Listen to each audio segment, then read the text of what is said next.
Hello, everybody, and welcome to Geopolitics in Conflict Show. My name is Dr. David Waralu, And my name is Dr. Ross Stewart. and you are watching live stream. We haven't done live stream forever.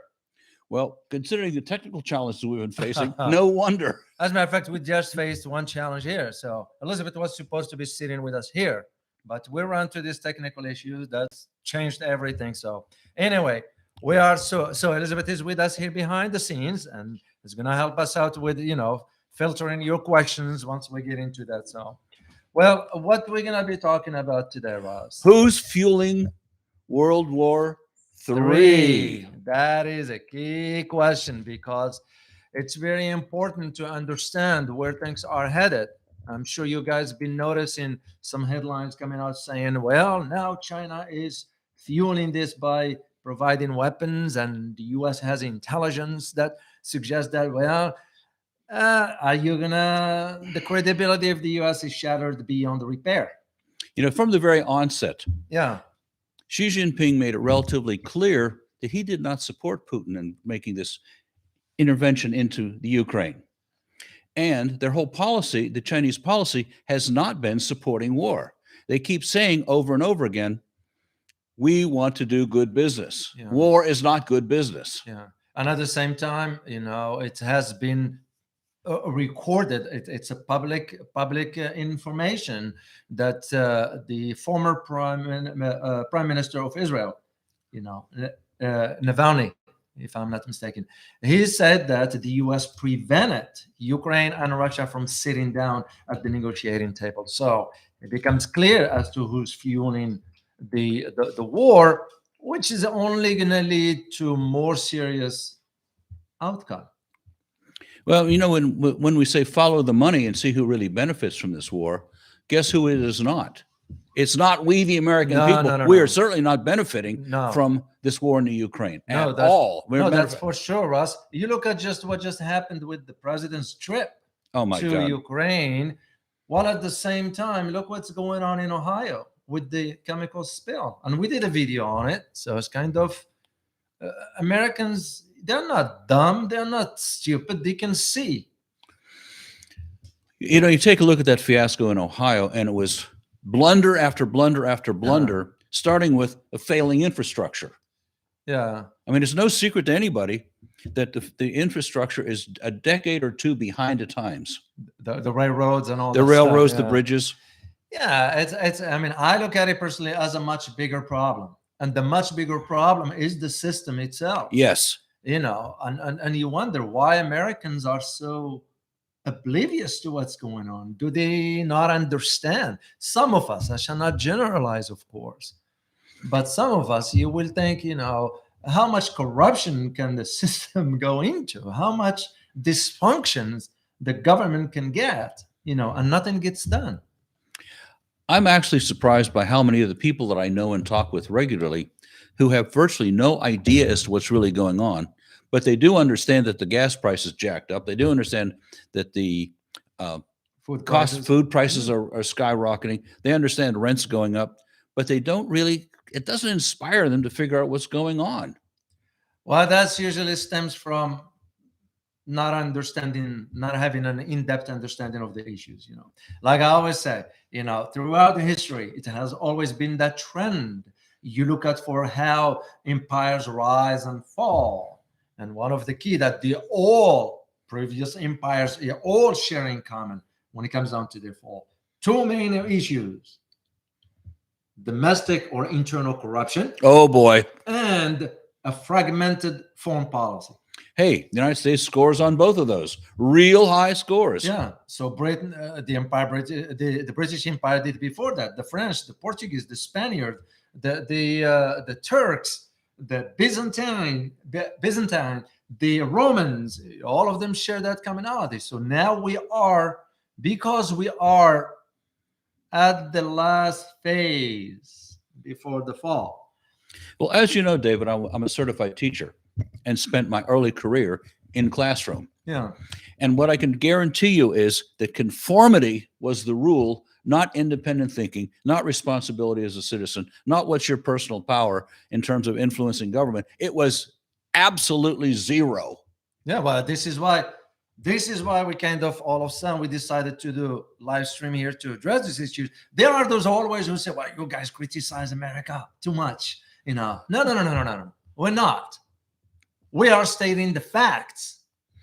My sense is we're doing what every American should be doing. Yeah. We're paying attention, and we're attempting to make a real difference in terms of we, the people, need to benefit from our government activities. And it is the role, believe it or not, Ross, it is the role of any productive citizens to criticize the government when the government does wrong. Hold the Yeah. government accountable at every turn.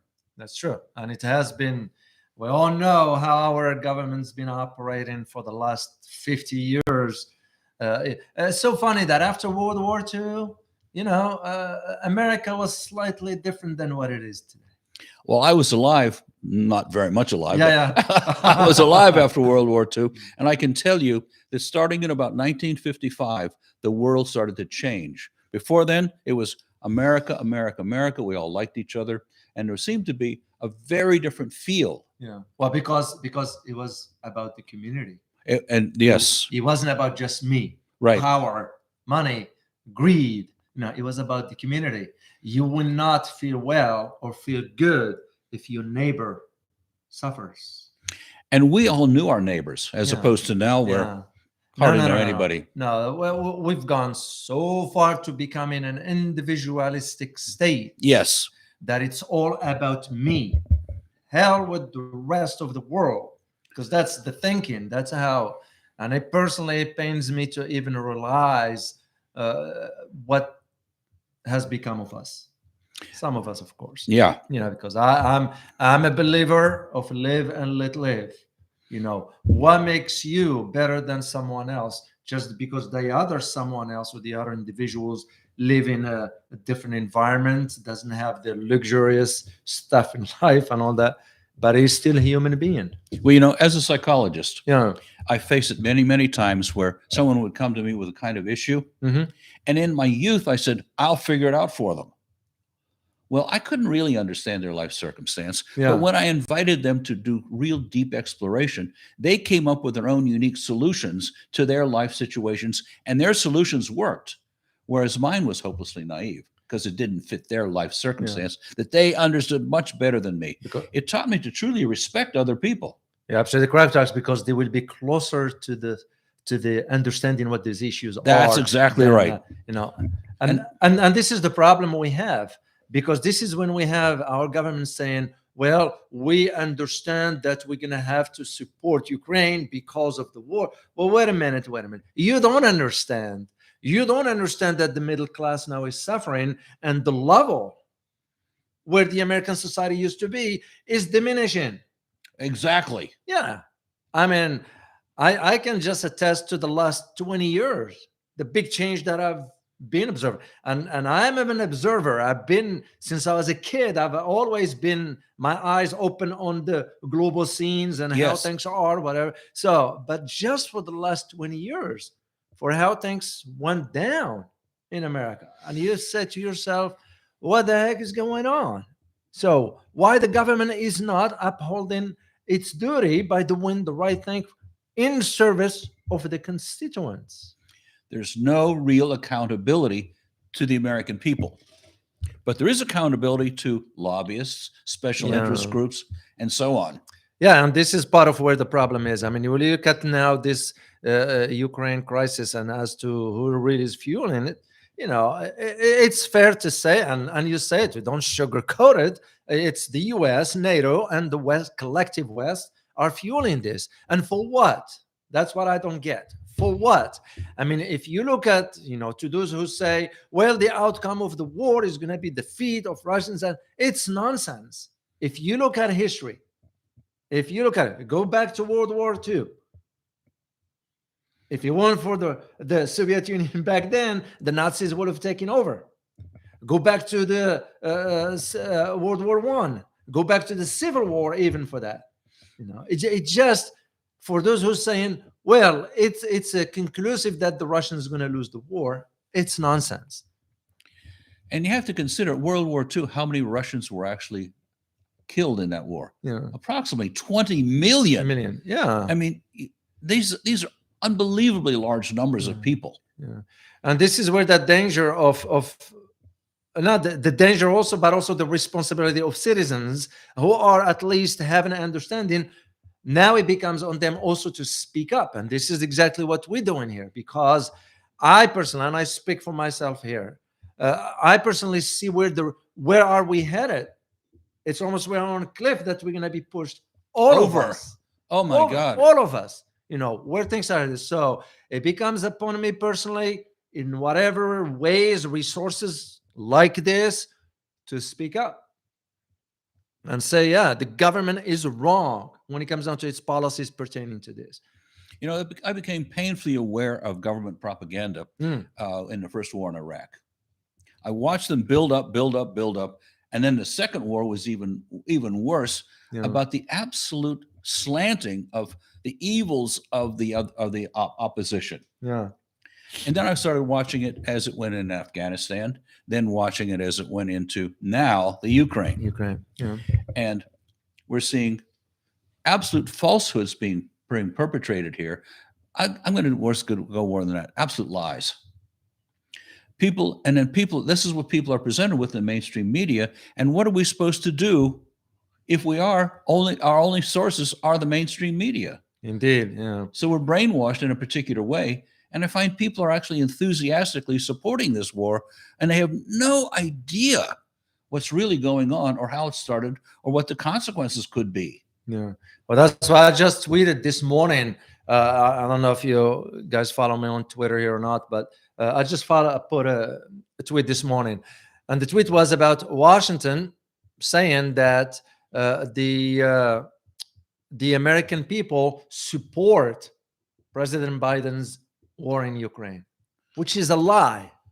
It's flat out lie, because the American people do not support the war, when certainly starting to see where things are headed. Oh yeah. And this is again where that big picture comes into becomes the responsibility of some of us to step forward. I don't get into this political nonsense stuff, as far as I don't criticize unless there is a reason to. Right. Because to me, it's a waste of energy. Right. You can't just be criticizing willy-nilly because you feel like it. But if you have a legitimate reason for why you need, your criticism has to be constructive.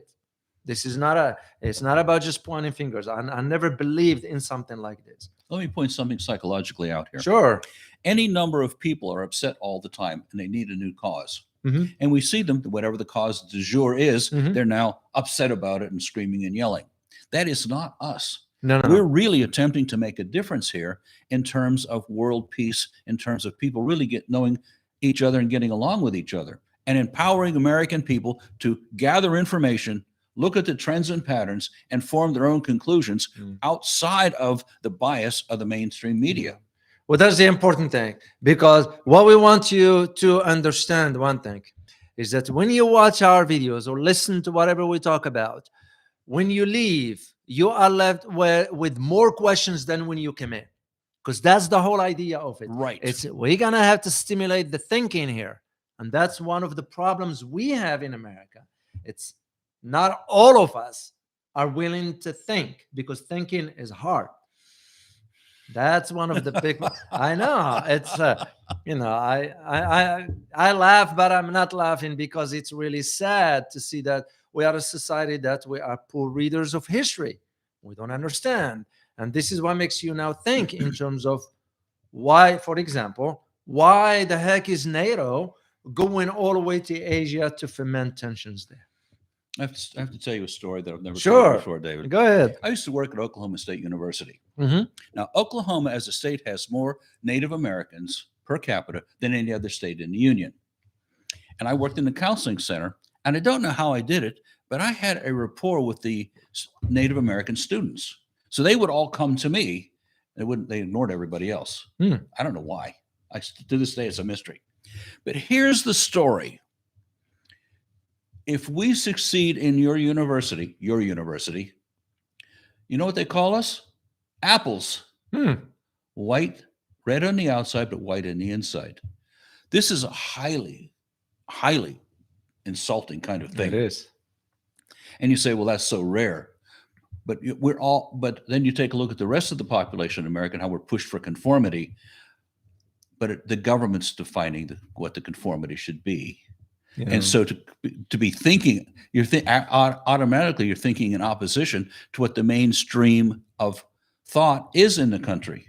How challenging is that? Yeah. Well, that's why you see it reflected through policies that the government is embarking on. Oh boy. From whatever. I mean, I know in this platform we can't talk openly because you believe that the censorship still exists in a so-called democracy. To me, that's very, very, very, very, very problematic. So, and we're seeing a lot of that being exposed now. Yeah. And the people who perpetrated that kind of censorship on us are now being humiliated, which I think is appropriate. Yeah. Yeah. Because it's not not right. To light. Yeah. Hey, you did this to us. Yeah, that's true. Because that's how part of the problem starts. So just to go back to the idea of what I'm thinking about it as to why NATO now all of a sudden is expanding in Asia. So as a matter of fact, I just got a word this morning, believe it or not. Oh, God. Pardon me. I'm trying not to I laugh know, how I know. absurd this is. I know. Okay. The I'll North get it together. Atlantic Treaty Organization. What are they doing The South in China Asia? Sea. So Cut me a break. The word I got to us was that the U.S. now is expanding its presence in Taiwan, which is very concerning once again. So why are we going? As a matter of fact, which most Americans do not even know, that there is now a proxy war in Philippines between the U.S. and China. Oh my God. So, and we did a video on it. I think we talked about something like that, and where the deal, Philippines. Now there are Filipino people, and I was talking to some, believe it or not. They are very confused about Marcos Jr. They call him Bongbong. And by the way, that's just a slang. It does have no meaning. I asked somebody from Philippines to explain it to me, and he said, no, that's just a word it doesn't have any meaning, no meaning whatsoever. So the question now is, like I predicted way back when he won the elections, I said he's going to be torn between, do I, Marcos Jr., have to maintain my economic prosperity with China, or do I have to bow and consider my security demands or my security concerns with America? So, and that's why the deal has been made recently, about a month ago, when we Americans negotiated the access to, or expansion, not access, expansion of 5 more bases in Philippines. So, wow. And that's very, very problematic. So, and when you have NATO Secretary General going to South Korea and Japan, expanding, that's very problematic, because to me personally, that gives me a hint as to what's coming. It's more than a hint. Yeah. We always talk about trends and patterns. Start adding up these pieces. Philippines. How about Singapore? How about Japan? How about South Korea? And so on. Yeah, that's where I see the problem coming. So the whole idea of this, just to go back to our main topic here regarding the who's fueling the Ukraine conflict to the level of World War III, shall I say, it becomes evident now. Of course, Europeans, you can't count on Europe. Europeans are so weak. Europe is so weak. And when I say Europe, who am I referring to? France and Germany. That's it. As a matter of fact, you get now Hungary, Orban. Oh, yeah. He spoke up and he said this will have to come to an end or stop immediately before it's too late. So you admire somebody at least taking stand, because who else said something like that in Europe? None. So, and that's, to me personally, why I'm convinced about the weakness, political one that is, of the European Union. Well, they're certainly getting enough pushback in a very cold winter from their own populations. Yeah, it just, you get the leadership that is incompetent. So, and that's going to have to. So for that, and when you take into consideration the idea of who blew up the Nord Stream 2, oh my God, it became clear that the U.S. and Norway, yes, Norway, whoever thought Norway will get involved. Norway now, it's can't trust Norway anymore. Nordic states have changed. They're gone. Yeah. By the way, I tried to stifle a laugh when you were being so generous in calling the governments incompetent. Yeah. That was generosity on your part. Yeah, it was. I was being nice. Yeah, I didn't want to use the wrong term on the camera here. Yeah, right. Yes, I did indeed. But it's a sad to see how much fueling this conflict is going to lead to some consequences that there is no point of return. The two main things that I'm concerned about is the START treaty, strategic arm reduction talks, which Russia declared that is going to sort of at least at minimum suspended. Yeah, it's still on till 2026, which is what, 2 years from now, or 3, whatever that is. And the other one is the Russia's test of the Sarmat. Sarmat is an ICBM that can reach any corner on the globe. They just tested one last week. So that's, to me, you can only push so much, but once you corner, even like with any human nature, can you imagine if somebody corner you, what you're going to do? You're going to defend yourself one way or another. You're going to find ways. And Russia's been given plenty of warning about they must defend themselves. Yeah. I mean, all the way from 1997 on, the push has been, let's see if we can dismantle Russia and take all of their resources in the divided states. They're going, really? Yeah. I mean, there's actually people who think like that. Yeah. Let alone, that's one of the weakest things in the West, is not understanding the history of Russia.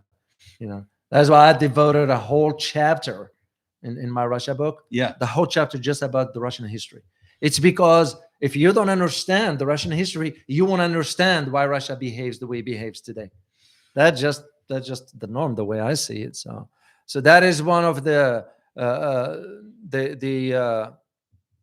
key point to take away from this conversation before we open the floor for you guys for your questions, is that the idea is who's provoking, who's fomenting, who's pushing for the conflict to go to the next level, and who's benefiting from the conflict. I think that's been called the greatest transfer of wealth in human history has gone to the military-industrial complex. Yeah, it's sad to see what the Ukrainian people are going through. Our hearts goes to the Ukrainian people. That government, that President comedian Zelensky, who's, by the way, there's now reports coming out that he's on drugs, high, and the way you would know is by the term he used in the last statement. He used the term speed. For those whom I understand what I'm referring to here. So, but again, we're not criticizing the guy. I care less for the guy because he really put Ukrainians in a catastrophe that I don't see how they're gonna recuperate or recover from the psychological damage of this. Well, the declaration of Russia is now guilty of crimes against humanity. I mean, this is in terms of what other governments have done, including the United States government. They've done almost nothing.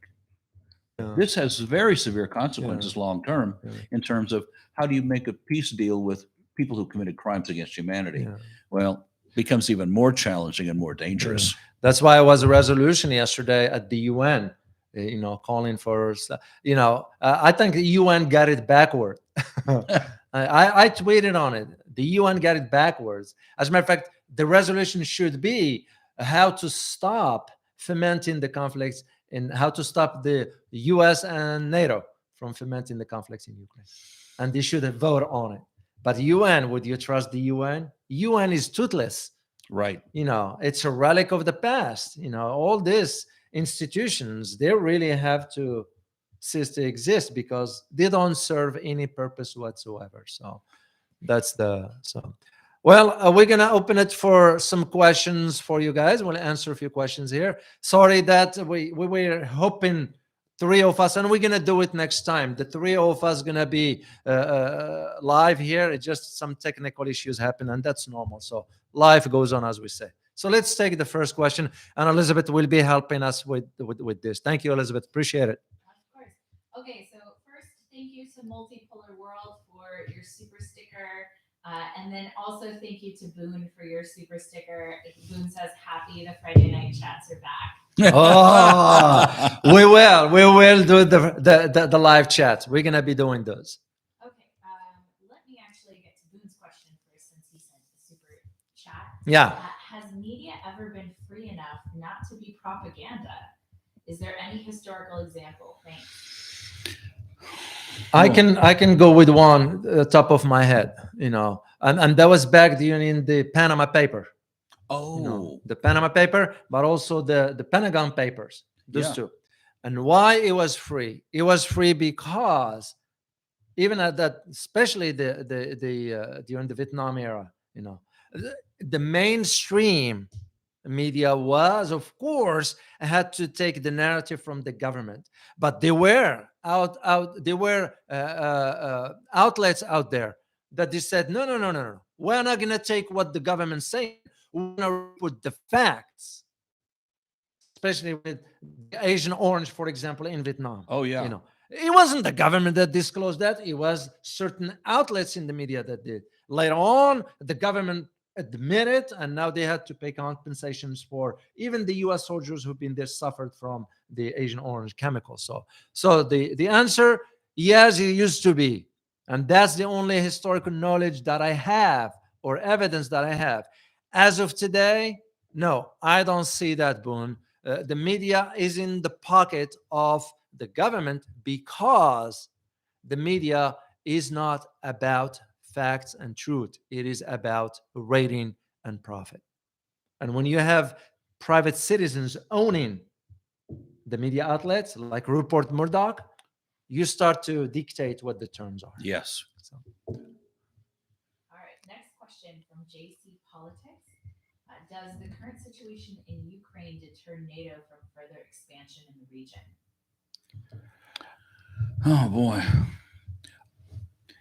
I'm seeing this from several different sides. One is the possible collapse of NATO completely. As unlikely as that seems, there's certainly that more than whisper out there that could be going on. Yeah. Go ahead. Yeah, I will disagree with you, Ross, on this as far as the NATO being dismantled. I don't see that happening. It won't happen.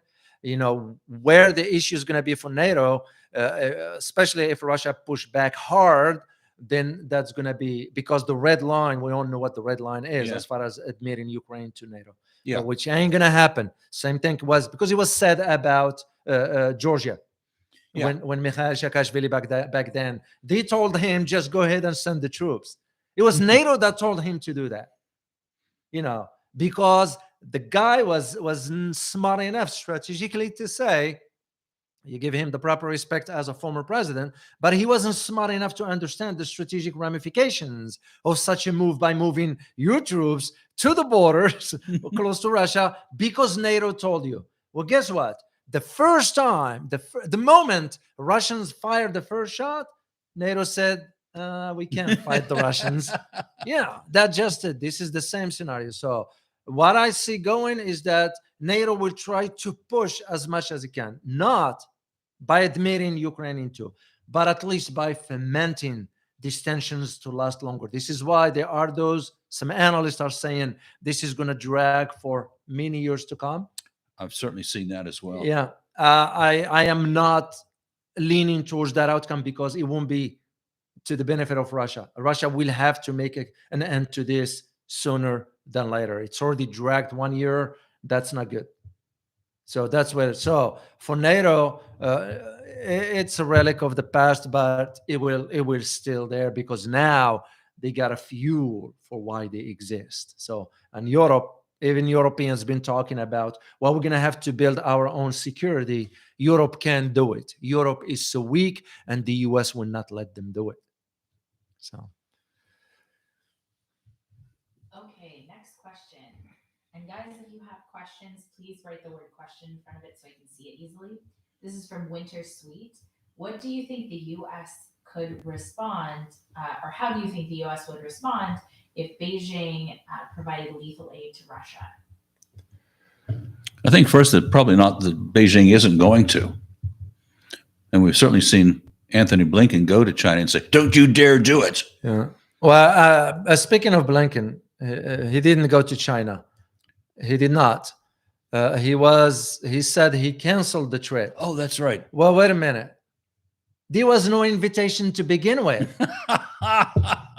So he wasn't invited. Yeah, because when I read about it, I was like, wait a minute. He wasn't, and I keep an eye on this kind of stuff. He was never invited. China never invited Anthony Blinken, Secretary of State, to visit. So when he said, well, Secretary of State canceled his trip to China, well, wait a minute. You've never been invited to begin with. So the idea, yeah, I know, it's laughing. Was it going to just show up? I know, because that's on. breaks of protocol to begin with. And China will not want to meet with him anyway. Look at China didn't even respond to Biden's request for call. Right. They didn't, and rightly so. So as to how the U.S. is going to respond, what the U.S. can do. The U.S. has two options. One of them is to foment more tensions in Taiwan by allocating advanced weapons, which will become problematic. Or it can create some issues around the Philippines because of the access to South China Sea. Now, China will be wise and smart not to provide advanced systems. Now, if China provides ammo, for example, well, if that's what it's a sovereign state. Right. Yeah, and you remember China and Russia. Given that President Xi's going to be visiting Russia soon, and we're going to do a good video on that topic, or something I'm a little bit familiar with, given I wrote the book about Russia, but I'm also in the process of writing about China. So that falls within my wheelhouse, shall we say. So Russia, pragmatically, will make more sense not to provide some advanced weapons. And second, why would Russia need advanced weapons from Which is the point. China when it has its own? Right. They have no need. Yeah. I give you just a quick example of Iskander missiles. They're just will reach target in no time. Yeah. That's how fast it goes. So the U.S., no. The U.S. can talk loud, but the only two options I see them doing is fomenting more tensions in Taiwan and the South China Sea. Next question. How will the Ukraine war end? By M. Saleh. What do you think, Ross? I think Russia's going to overwhelm them and Ukraine's going to stop being a sovereign state. Yeah. I do see now, if I am to put my geopolitical analyst hat on and military hat on, I do see this dragging for another year, probably. That long? Yes. Yeah. What I am certain of is that the territories that Russia took over, I ain't going back to Ukraine. They're not. Well, the Russian-speaking, ethnic Russians, and they've been terribly abused. And not only that, Ross, because that land has historical ties to the Soviet Union. Oh. Yeah. This is why you are noticing right now Poland. And again, you have to understand history. Poland. Why Poland all of a sudden agreed to the permanent presence of U.S. forces on its territory? So, because Poland could become another Germany. Yes. But Poland has also another angle to that. If you look at the history of Poland and Ukraine, the western part of Ukraine used to belong to Poland. So could Poland be calculating that if we have the American forces, the Russians are going to take the eastern side, then we can take the western side of Ukraine? Oh. Yeah. I was familiar with the whole Polish population in Ukraine. But I never considered. That's wow. Because the historical ties, mind you, that Ukrainians throughout history, and you can go to the record in World War II, how they treated the Poles. They were vicious to the Poles. They treated them far beyond what you can even imagine in World War II. So the Poles or Polish people didn't forget that. The older generation, of course, the younger ones do not know. But the government, they are approaching this from this perspective. If they could have their hand on the western side of Ukraine, become part of it. Because Ukraine, remember, is a landlocked, Yes. which makes it even worse for them, for Ukraine. So that's how I see the war is going to move forward. Okay, next question is from Ali. I'm not going to say your last name because I don't want to butcher it. I apologize completely. What do you think GCC, India, and South American countries side will take? Which side will they take in the future, the West or the East? Yeah. Wow, that's an interesting question. Well, we see where it's headed, Yeah. and that they're siding with China and the East, and India's in a precarious situation because they need the energy. Where's that going to come from? Well, Russia. Okay. They also need any number of mechanical things and technology things. And where's that going to come from? Well, the number one one of the major trading partners is China for that stuff. Yeah. But they have certain alliances with the United States. Yeah, it's very delicate. India is a very indelicate. As a matter of fact, there is now push against Narendra Modi, the prime minister. The GCC, the Gulf Cooperation Council, down because India does import, and they don't have a good relationship with the Arab states, Gulf states, because of the energy access. Yes. Remember, India also imports oil from Saudi Arabia to a degree, and used to import oil from Iran till the United States pressured India to stop importing oil from Iran.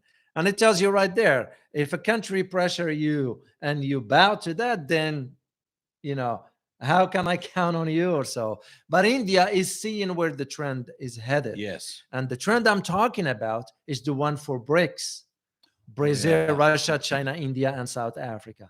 Remember, two countries that now, one of them joined the BRICS, a new development bank, which is Egypt. And the other one is Algeria, just filed the paper to join BRICS. Then you have three others in line, four others. You got Argentina, Iran, Saudi Arabia, and Turkey. And Indonesia, by the way. So you can just see where this is headed. So India will have to really play its strategic cards the right way. And if I were to advise the Indian government, I will tell them the first thing you do is you need to sit down with China and resolve the border issue once for all. Other than that, India is going to be just flip-flopping between East and West, and that's not good. Did I ask this one already? Ember Spirit. No. Sorry, guys. There's a lot of questions in here. What do you think will happen to the West if Russia shuts down its export of neon and enriched uranium? Wow, that's an interesting one because the enriched uranium, the U.S., believe it or not, we import a lot from it. So, yeah. And a lot of other things that are semi-secret. Yeah. Russia is not going to shut down that stuff because it won't benefit Russia economically. I mean, here is the thing. Most people do not know, as of today, Europe's still importing nuclear fuel from Russia. Despite what you hear, there are certain things that Russia is not going to do because it won't be a smart move. Because here's the thing.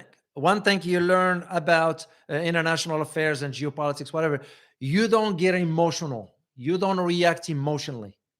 Because if you do emotionally, well, I don't like you as a head of state, I'm not going to talk to you. Wrong. It just doesn't work that way. I'm still going to sit down with you because I have to think in terms of my strategic interests. That's why I don't see Russia doing that. What Russia can do is that limiting, for example, or reducing the export, especially if Global South expand once the financial infrastructure is established in place. Because all those transactions, mind you, that Russia and Iran, for example, they just issue the currency by which they're going to do bilateral trade, bypassing the SWIFT system altogether. Why the US is upset at India? Because India is trading with Russia in rupees and rubles, bypassing the dollar. The one thing that I foresee coming with BRICS, if they play their cards right, and again, if I advise them, one advice I will tell them: de-dollarize. Ooh. Yeah. de-dollarize, and you see where this is going. So yeah, it's a great question. I don't see Russia reducing that quickly. It's exactly what happened with Australia and China. Remember when they had that, which Australia, by the way, it's a basket case. Yeah, so I don't see that happening, but the reduction of the export will take place moving forward. Next question from Boone. Okay. Hey, Boone. Boone. How long do you think Europe could break away from U.S. dominance? I've actually thought about that a lot because, I used to live in Germany Mm-hmm. and saw the profound influence of the U.S. government on Germany. And I don't have a good opinion. Europe is currently so fragmented and the economies are so hurting. And yet the United States continues to be able to force issues there. Yeah. With Schultz and others. I mean, yeah. I don't know, Boone, if you've heard the German government disclosing that they are about to lose $160 billion in economic outlook. Oh my God. Since the Ukraine crisis started. Germany lost $160 billion. I don't know if they're going to disclose this to the German people or European or whatever that is. So yeah, I don't see that happening either. I do remember the conversation that took place, well, not me personally, but historically speaking, when Charles de Gaulle threatened to leave NATO at the time because they wanted to have an independence, sort of independence foreign policy, that is. And even with that, it didn't work. So why? Because the U.S. controls NATO. Because when you think NATO, who do you think is? It's the U.S. Yeah. So I don't. Europe can't. Europe does not have the will and the political determination to stand on its feet. They could if they want to. Of course, they won't have enough resources in comparison to what the U.S. is providing. But this is the whole reality and the truth as to why this conflict is all about. The whole conflict is all about preventing Germany from getting closer to Russia because of the economic incentives. Economic incentives in form of energy will make Europe more stronger economically. That will not rely on the U.S. That is what the bottom line. Historically, Europe has benefited so much from a strong relationship between Berlin and Moscow. Historically, it's been wonderful for both sides. Yeah. So I don't see Europeans, and again, I don't shy away from saying this, Europe is so weak. Next question. And also, guys, we're going to be going live on our Rumble in about 30 minutes. Oh, yes, I'm excited about that because we can talk freely. Yeah, make sure, guys, as soon as we're done here, jump in on a Rumble because you all know, censorship free. I will feel liberated to talk.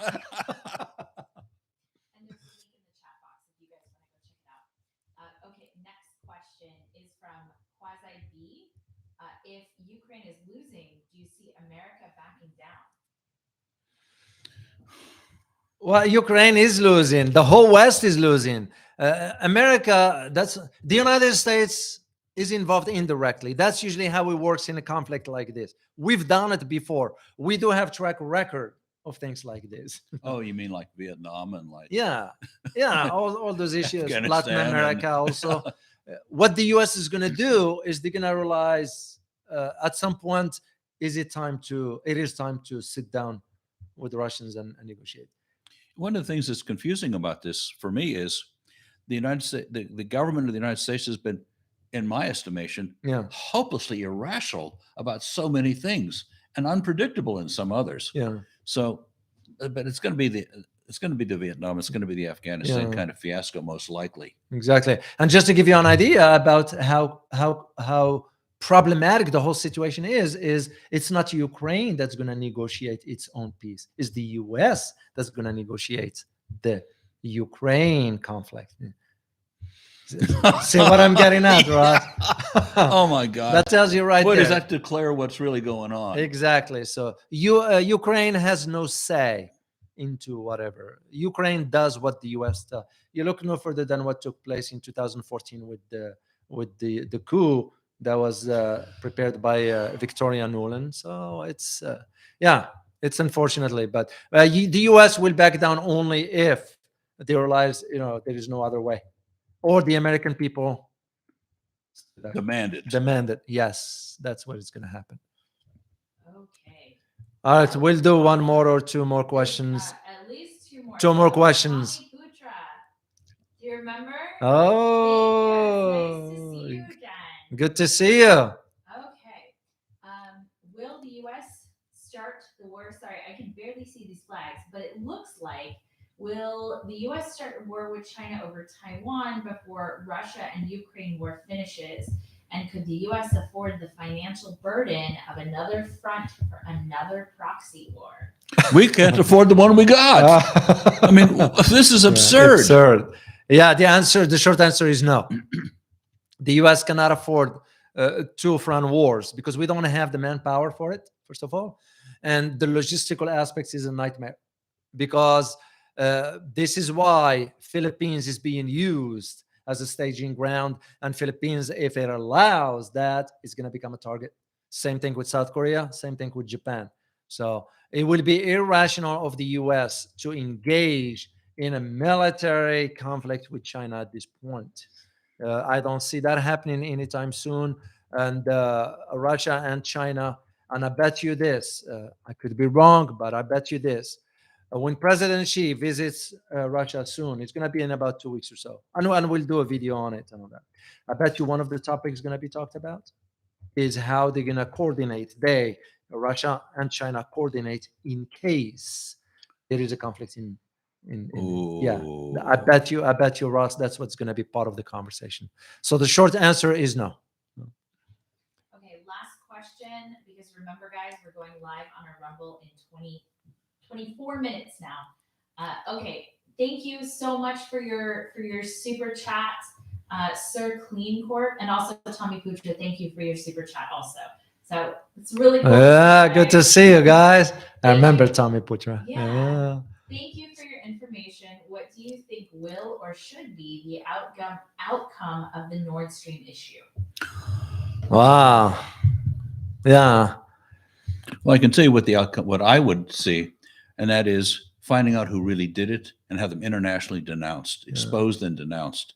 These are aggressive acts of war. Yeah. Well, it's already been confirmed that it was the U.S. and it was Norway. Yes. There's this Shavtaraf, I think it's called in Norwegian language, which is the Royal Navy for Norway. So the CIA and Norway did that. So the thing about Nord Stream is that it will be repaired within 8 months, based on what I read.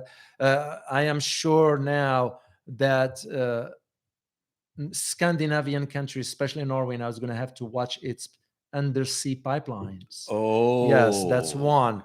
Second, Russia is now going to put some security measures in place to ensure that it won't happen again. And third option that Russia has in its toolbox is that the internet cables that run through Ireland, and Russia has the possibility or the capability rather of cutting those up if they want to. They're not going to do it, but that's usually what's going to happen. So for the Nord Stream 2, it's going to be fixed. Things going to get back to normal, but Russia is not going to deliver the gas, of course, till they figure out what's going to be done. That's the whole reason why this whole problem happened. Yeah. The U.S. does not want Germany or Europe, for that matter, to import Russia's oil or gas. So. One more, because Multipolar World just sent. Oh, multipolar. Yeah, you can't turn multipolar down. We'll answer the question. Do you guys think Europe will shift more to Russia if Russia wins the war? I won't use the multipolar. I won't use the term shift, but I will use the term consider or prioritize or reprioritize its economic outlook. Yeah. Yes, it will, because at that time, Russia will be in a different position. Europe will be in even worse position. And how Europe will survive economically if it's not for access to energy? And what a best way to get energy at a cheap from Russia? You know, there's this concept called grand accommodation. And it has to do with Russia. And we're going to use Russia as the example. How much energy do they have that they could actually sell to Europe? Enough to run Europe. Exactly. And so now looking at, well, what do we Europeans have to do to keep our economies running, to keep jobs, to keep our homes warm?